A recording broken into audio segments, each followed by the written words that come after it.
In the old gold rush town of Jackson, the police are polishing new skills.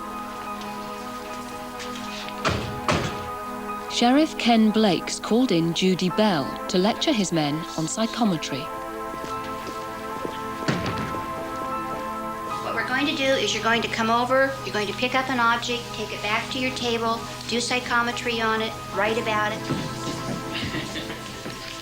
Psychometrists believe that objects pick up vibrations, especially when crime's involved. Judy says detectives can learn to tune in to vital clues embedded in the evidence. I'm not saying that we will be able to solve every crime because we have now gone through Judy Bell's course.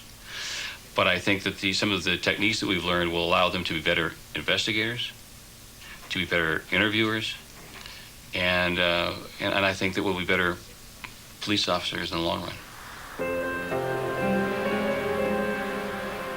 At the University of Hertfordshire, British researchers are mounting an experiment to put extrasensory detection to the test.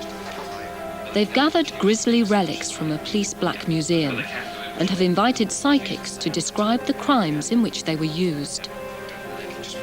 2 observers have been called in to help psychologist Dr. Richard Wiseman assess the results.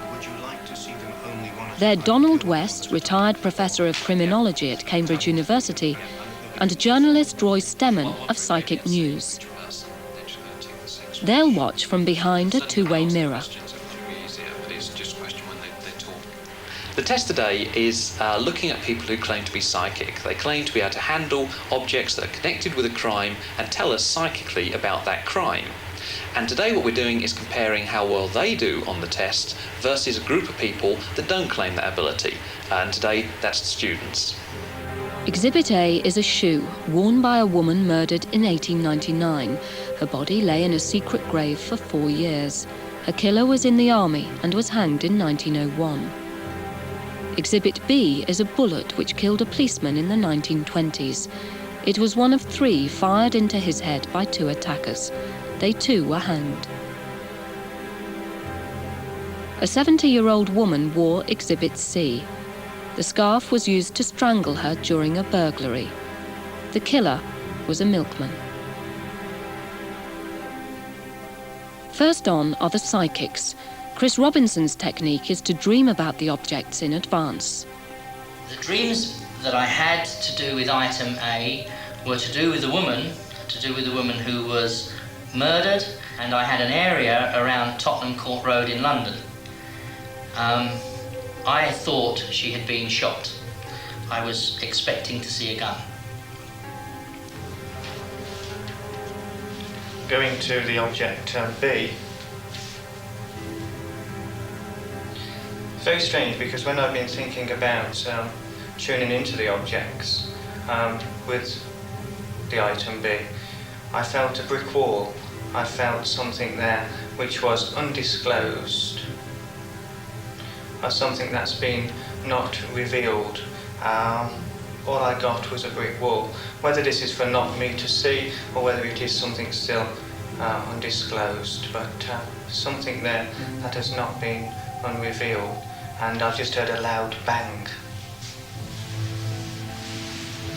Yeah, a feeling of helplessness and abuse and extreme rage. So I feel very much like a person that had that sort of object actually sort of suffered a very violent death, something to do with the sort of neck sort of area. But it was this sort of feeling, you feel like, then, of helplessness and blind panic, rage, anger, fear. Then it's the turn of the students. A robbery of some sort.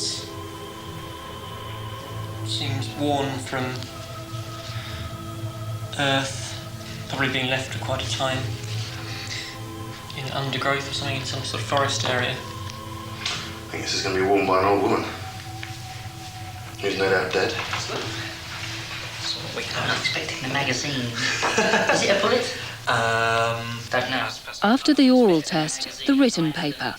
In detailed questionnaires, psychics and students must now match the facts of each crime to the objects. As it turned out, the students did better than they thought. Well, both the psychics and the students could have scored a maximum of 54. In fact, the psychics scored 19 and the students scored 22. These cases are impressive, but far from typical. The police will tell you that not only do the psychics' failures far outnumber their successes, but they often hamper detection. Yet, here's one case which impresses even this hardened skeptic.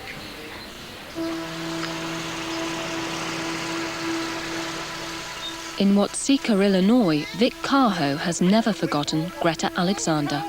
When 11-year-old Larry Dean Cotter was washed away in the icy Iroquois River in 1980, Greta led Carho to his body by long-distance phone.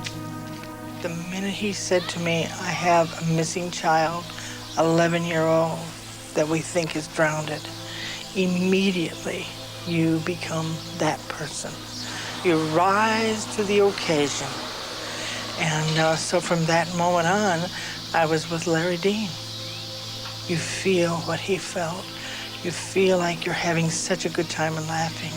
And the next thing you know, you step back and you're going under the water. And the next thing you know is you're turning and rolling and turning and rolling. And the current is so strong and you can't get out because it's like the roof over your head and you can't get out, which was the ice. Greta was about 130 miles from where we were at Watseka. And so she began to describe the landscape and things that was up there. And I said, well, now, wait just a minute. I need to get on the scene so I can pass this message on, and we'll figure out some way to communicate with you when I get there.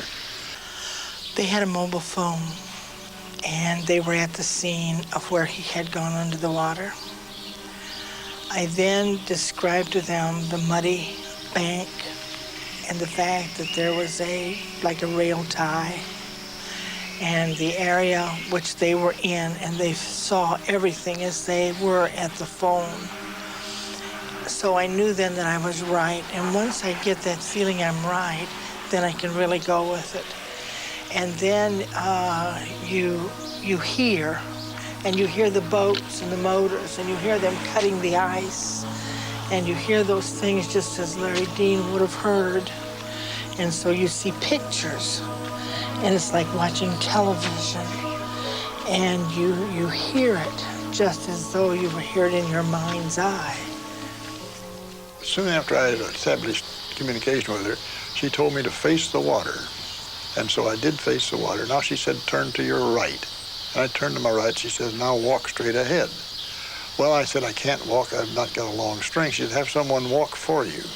So I got this fire chief from Decatur, and he was walking straight ahead. And she told me when he steps across or falls over a little pile of brush, stop him and have him face the water. And so when he stepped over, and sure enough, he came to this thing, he stepped over it, and I hollered, stop, now face the water. And she said, you're looking right at me, see my hand.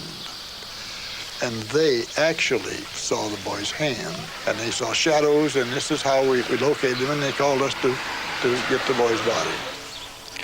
After they found Larry Dean, I felt peace.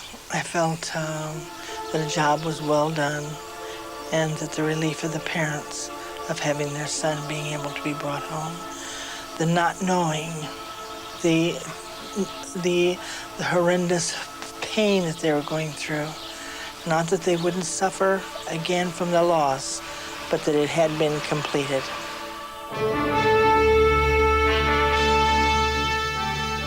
We stay with Arthur C. Clarke next as he investigates some very bizarre happenings. For instance, raining live frogs on the Berkshire Downs.